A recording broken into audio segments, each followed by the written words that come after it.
is my own home, then I deserve whatever happens here.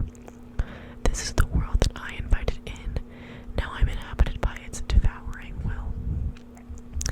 It feeds upon my roof, my walls, my air.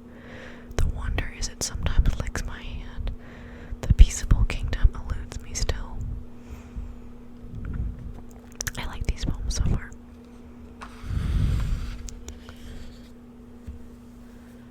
6. The howl that reaches from the dog right up to the stars the moment you leave the house is welcome news. You pause, your key just above the ignition, thinking, someone misses me. Some pup, at any rate, would rather have you home than not.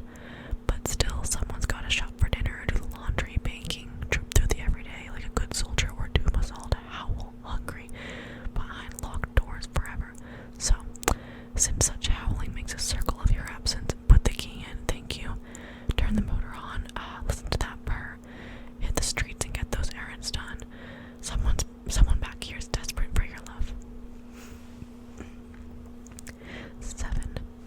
Bird at the feeder, bird on the rail, chickadee, if you only knew what my life was really like. Call in the purple finch, the evening grosbeak, the warblers, sparrows, orioles, the phoebe. I've only heard in the distance. Listen to me, lovers, I know what you're doing here. Oh, sorry, now my cat is trying to join the party. But not like she did in my last video. She was trying to get on the laptop, which would stop the recording, so we can have that. But she hopped away by worry. Where was I?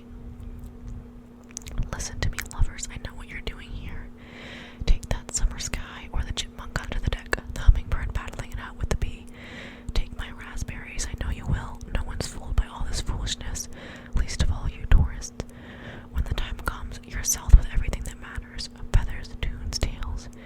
Except for you, chickadee, like me, pal, making it through the winter's seedy truths.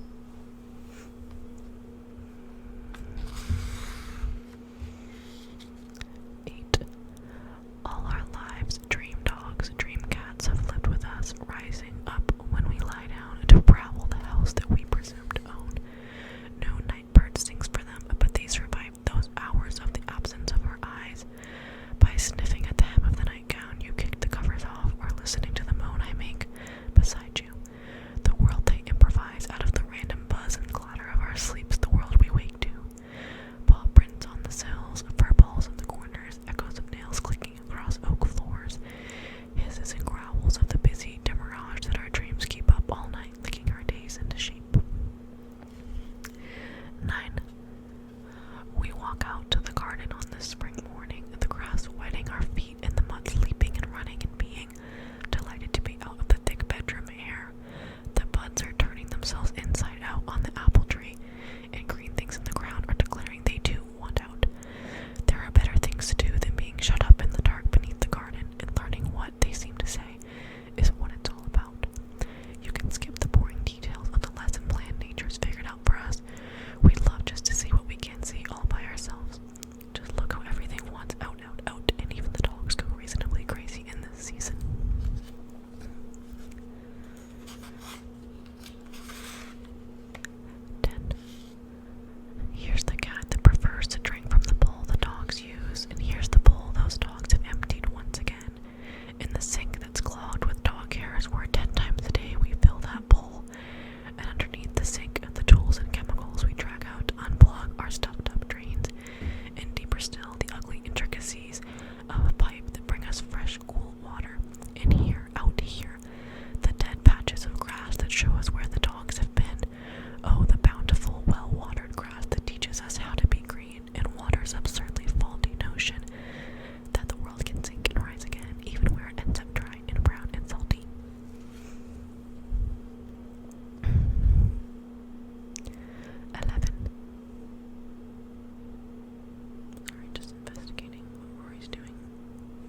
show some